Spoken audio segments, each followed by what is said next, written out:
जय हिंद दोस्तों। हम स्टार्ट कर रहे हैं इंडियन जियोग्राफी को। जैसा कि हमने पहले इंडिया के बारे में पढ़ लिया है, हमने भारत के बारे में, भारत के नाम की स्थिति जान ली थी। उसके बाद में भारत की लोकेशन देख ली थी कि भारत कहाँ पर स्थित है, भारत कौन से कॉन्टिनेंट में आता है, इसकी लोकेशन देख ली थी। इसके बाद में भारत के हमने क्षेत्रफल देख लिया था, एरिया देख लिया था कि कितना इसका एरिया है, कितने परसेंटेज ये वर्ल्ड का आता है। इसके साथ में हमने पॉपुलेशन देख ली थी कि कितनी इसकी पॉपुलेशन है टोटल।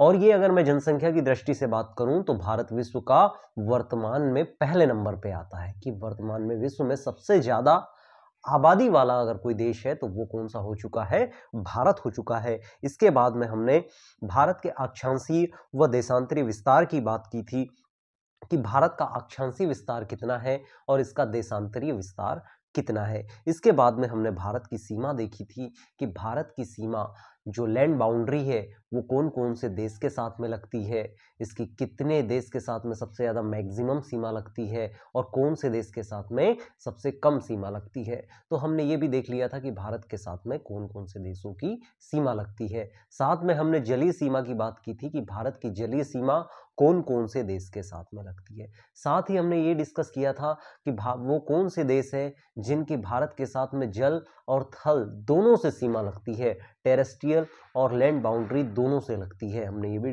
डिस्कस किया था। अब हम आज स्टार्ट करते हैं नेबरिंग कंट्री, मतलब भारत और भारत के पड़ोसी देश, उनके साथ में कौन कौन से राज्य सीमा बनाते हैं और उनके साथ में कौन से डिस्प्यूट है, ये आज हम स्टार्ट करेंगे, जो कि हमारा 6 नंबर का पॉइंट रहेगा। भारत के पड़ोसी देश और पड़ोसी देश के साथ में उनके संबंधित विवाद, कि भारत के साथ उनके कौन कौन से विवाद चल रहे हैं। तो आइए स्टार्ट करते हैं। सबसे पहले नंबर पे हम देखते हैं बांग्लादेश। अब हम जानते हैं कि बांग्लादेश के साथ में भारत की सबसे ज्यादा सीमा लगती है। कितनी लगती है तो मैं बात करूंगा कितनी लगती है, 4096, मतलब टोटल मिला के कितनी हो जाएगी, 4096 किलोमीटर की सीमा लगती है। तो सबसे ज्यादा बाउंड्री शेयर करने वाला देश कौन सा हो जाएगा, तो कौन सा देश हो जाएगा आपका, ये आपका बांग्लादेश हो जाएगा। तो इसके साथ में कौन कौन से डिस्प्यूट है ये भी हमें जानना है। तो पहला हम बात करेंगे किसकी, अवैध प्रवासन की, मतलब यहां से लोग निकल करके कहां आ रहे हैं, भारत आ रहे हैं, जिसके कारण भारत को क्या प्रॉब्लम हो रही है और इसमें क्या क्या लीगल एक्शन हो सकते हैं, ये सारी चीजें किसमें आ जाएगी, आपकी अवैध प्रवासन में आ जाएगी। दूसरा हमें पढ़ना है कौन सा, सुंदरवन विवाद। अब आप जानते हो सुंदरवन डेल्टा जो है विश्व का सबसे बड़ा डेल्टा है ना, 27 नंबर का क्या है, रामसर भूमि है ना। तो हमें ये पढ़ना है सुंदरवन डेल्टा के बारे में कि ये क्या विवाद है। उसके बाद में हमें पढ़ना है तिस्ता नदी विवाद, जो कि जेमू ग्लेशियर से निकलती है सिक्किम से और आकर के ट्रिब्यूटरी है किसकी, ब्रह्मपुत्र नदी की, है ना। तो हमें तिस्ता विवाद पढ़ना है। उसके बाद में फरक्का बैराज, जो कि एक डैम है। फरक्का बैराज और डैम में अंतर होता है गाइस, है ना थोड़ा सा।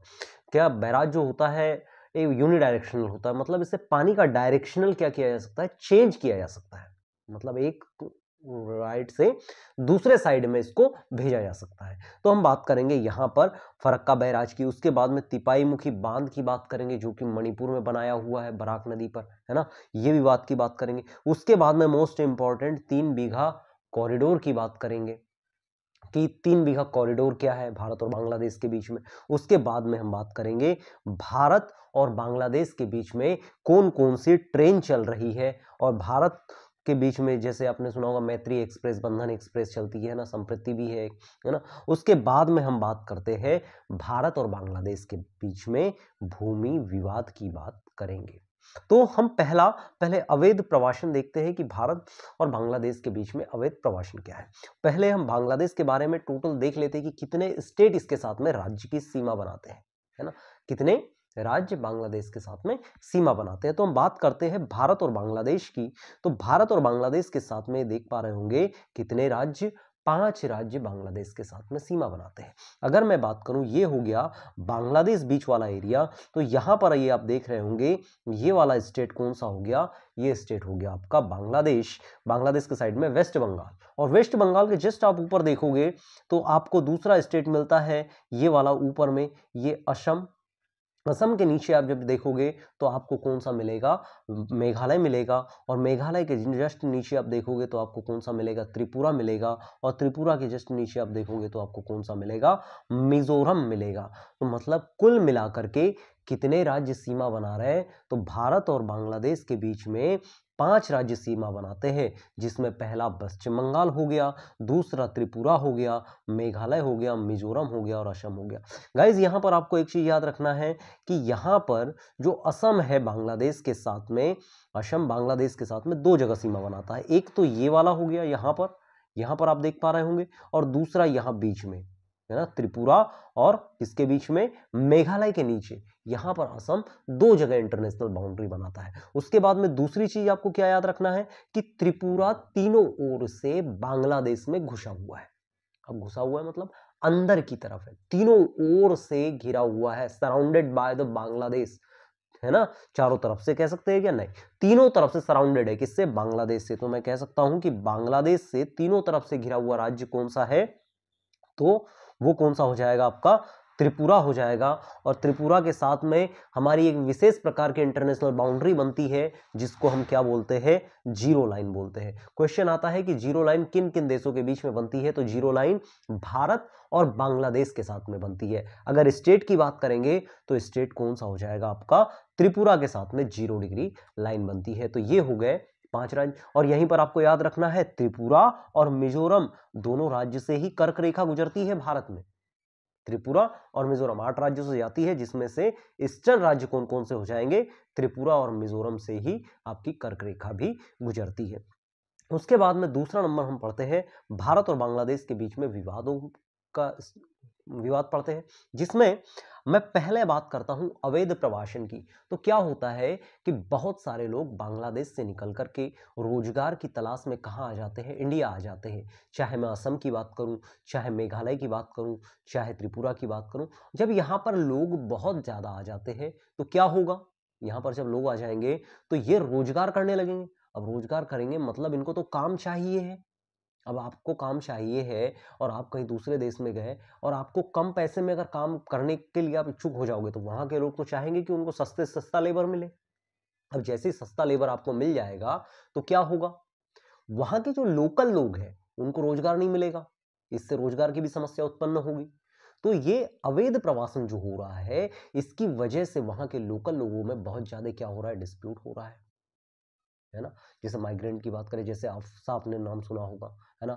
असम में आपने देखा होगा, असम में बहुत सारे लोग आ गए थे अभी, है ना। अभी नागरिक संशोधन 2019 की बात करें, सीएए, उसमें भी देखा गया कि बहुत सारे लोग कैसे माइग्रेंट या जो बांग्लादेश के लोग हैं कहाँ पाए जा रहे हैं, असम में पाए जा रहे हैं, मेघालय में पाए जा रहे हैं, क्योंकि ये स्टेट इनके पास में पड़ते हैं। इसीलिए तो अवैध प्रवासन सबसे ज्यादा कहीं होता है तो बांग्लादेश से कहां होता है, भारत में होता है। इसके लिए अभी क्या किया गया है, तो सबसे ज्यादा अवैध प्रवासन कहां होता है, तो बांग्लादेश और भारत के बीच में होता है। भारत बांग्लादेश से बहुत सारे लोग कहां आ जाते हैं, बांग्लादेश में आ जाते हैं, सॉरी, भारत में बहुत सारे लोग कहां से आ जाते हैं, बांग्लादेश में आ जाते हैं। तो ये अवैध प्रवासन बहुत बड़ी एक समस्या है भारत के लिए। इसके लिए लीगल एक्शन होना चाहिए, इसकी रोकथाम करनी चाहिए, जो हमारी बाउंड्रीज है उनको सिक्योर करना चाहिए, जो घुसपैठ हो रहा है ना, बाउंड्री के जरिए, है ना। तो इस पे थोड़ा सा नियम कानून लगाने चाहिए। उसके बाद हम दूसरा बात करते हैं सुंदरवन डेल्टा की, कि सुंदरवन विवाद क्या है। तो सुंदरवन क्या है, सबसे पहले तो ये समझ लो, तो सुंदरवन क्या है कि विश्व का सबसे बड़ा क्या है, सुंदरवन विश्व का सबसे बड़ा क्या है, ये डेल्टा है। डेल्टा क्या होता है, तो डेल्टा नदियों के द्वारा बनाया गया समुद्र में एक क्षेत्र, त्रिभुजाकार कह सकते हो, पक्षाप कह सकते हो, पक्षी आकार का कह सकते हो, अलग अलग प्रकार का डेल्टा होता है। तो यहां पर मैं बात करूंगा कि ये विश्व का सबसे बड़ा डेल्टा है, और ये विश्व की सबसे बड़ी क्या है, आर्द्रभूमि कह सकते हो, आर्द्रभूमि है, वेटलैंड है। उसके बाद में 27 व 27 नंबर की क्या है, रामसर भूमि है, रामसर स्थल है भारत का, और सबसे बड़ी साइट है। यहां पर 60% पूरे भारत का मैंग्रोव वन पाया जाता है। मतलब मैं कह सकता हूं कि यहां पर अगर मैं बात करूं पहले बनता कैसे ये समझते हैं। तो इधर से आप जानते हो कि उत्तराखंड से निकलती हुई गंगा नदी आती है और गंगा नदी आकर के कहाँ चली जाती है, बांग्लादेश में। यस और नो, बांग्लादेश में जाती है। उसके बाद में इधर से एक नदी और आती है और वो कौन सी हो गई, ब्रह्मपुत्र। और दोनों आकर के कहाँ मिल जाती है, बांग्लादेश में मिलती है।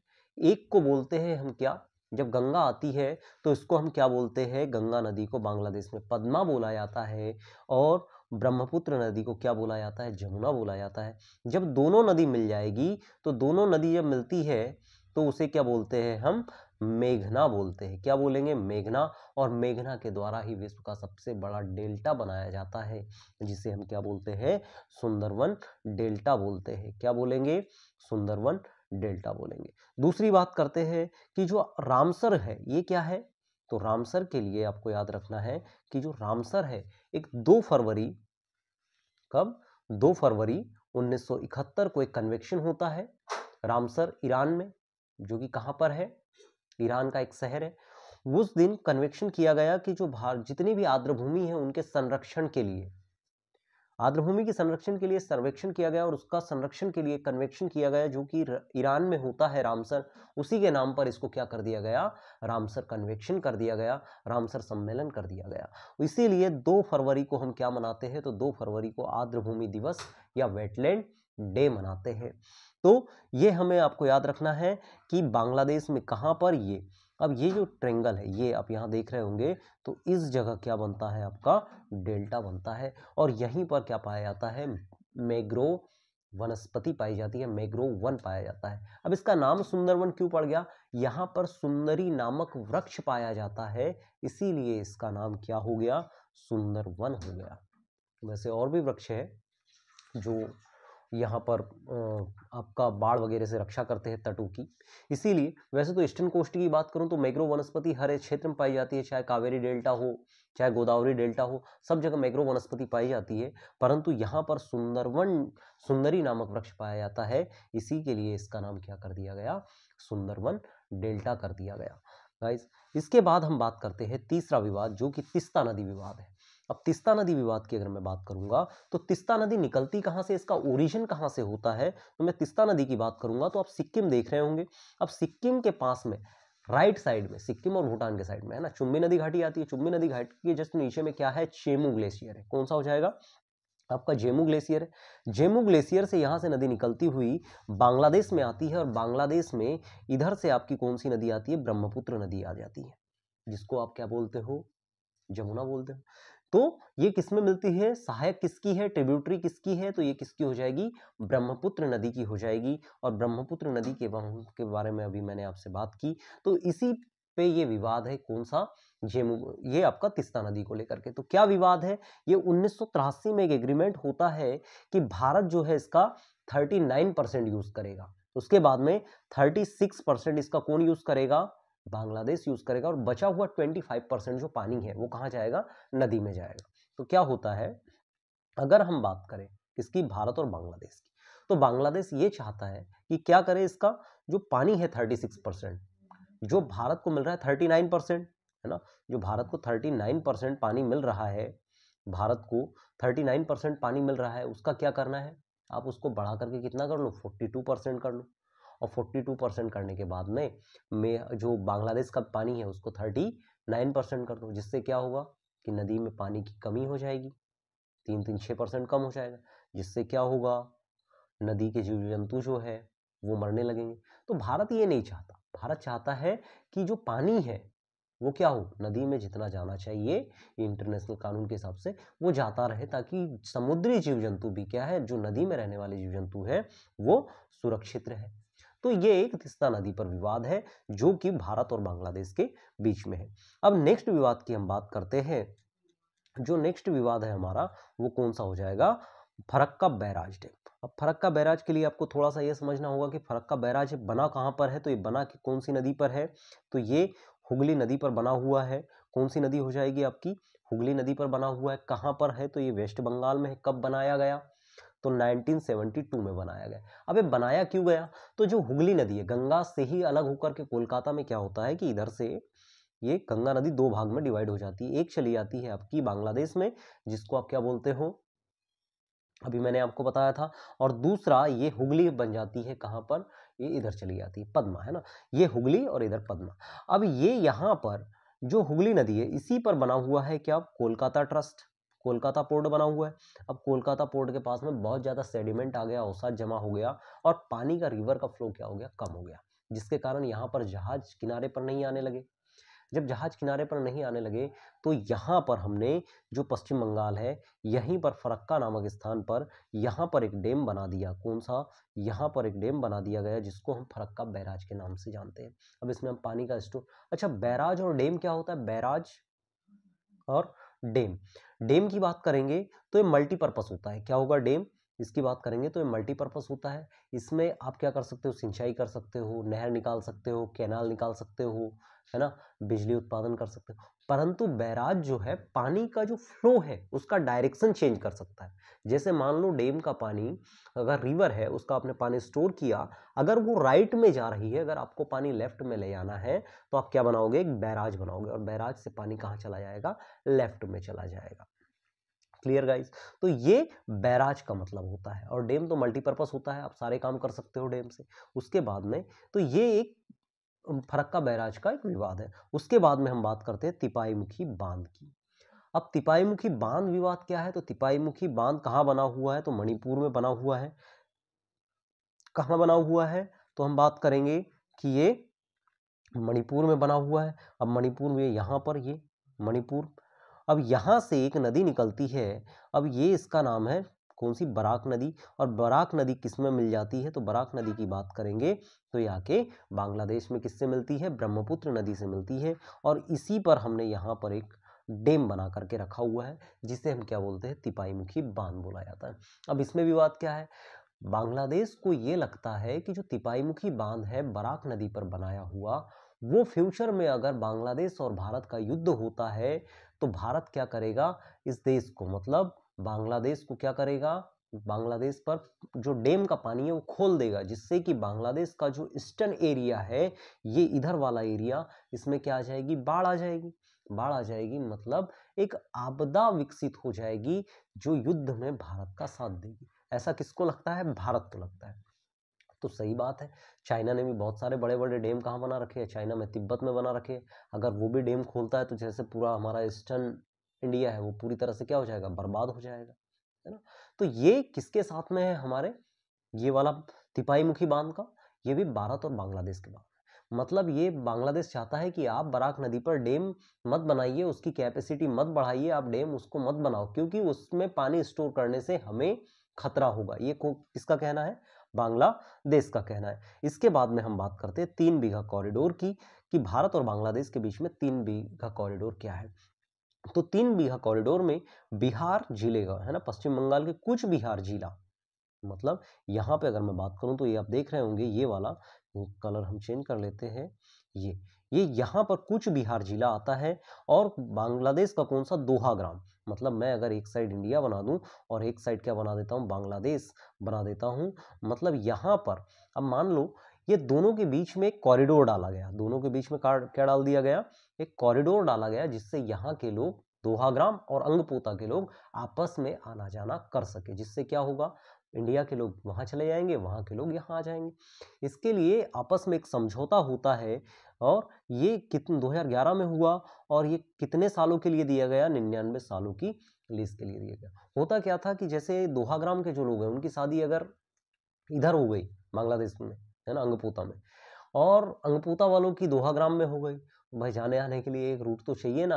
अब कब तक आप वीज़ा के लिए अप्लाई करते रहोगे कि मेरी बीवी उधर है उसको लेकर के आना है, वो बोलेंगे कि मेरा पति इधर है उस वहाँ जाना है ना। तो बहुत ज़्यादा इसमें कन्फ्यूज़न होने लगा, आने जाने में बहुत दिक्कत होने लगी। तो भारत सरकार ने इसके लिए क्या दे दिया गया, एक कॉरिडोर बना दिया गया जो भारत और बांग्लादेश के बीच में, किसके किसके बीच में है, दोहाग्राम और अंगपूता के बीच में बनाया गया है, जो कि 2011 से 99 साल की लीज पर दिया हुआ है। उसके बाद में हम बात करते हैं भारत और बांग्लादेश के बीच में कौन कौन सी ट्रेन चलती है। तो वेरी इंपॉर्टेंट क्वेश्चन है कि भारत और बांग्लादेश के बीच में कौन कौन सी ट्रेन चलती है। तो हम बात करेंगे, एक तो चलती है मैत्री एक्सप्रेस। अब भारत और बांग्लादेश कैसे मित्र, जैसे 1971 में हमारी इंदिरा गांधी जी पीएम थी, उस समय उन्होंने बांग्लादेश को बना दिया, इसलिए आज भी आदरणीय पूछी जाती है है ना। इसीलिए मैत्री एक्सप्रेस की बात करूंगा तो भारत और बांग्लादेश के बीच में चलाई गई और ये पहली ट्रेन थी भारत के द्वारा जब बांग्लादेश सीधी ट्रेन भेजी गई। कब? 2008 में। मित्र जैसा देश बांग्लादेश। क्लियर। दूसरा हम बात करेंगे बंधन। बंधन कैसे याद रखना है? अब मित्र जो होगा उसके साथ में हम बंधन बना के रखेंगे ना, अच्छी बॉन्डिंग होनी चाहिए, है ना, बंधन अच्छा होना चाहिए। तो मैत्री और बंधन दोनों ही कहां पर है?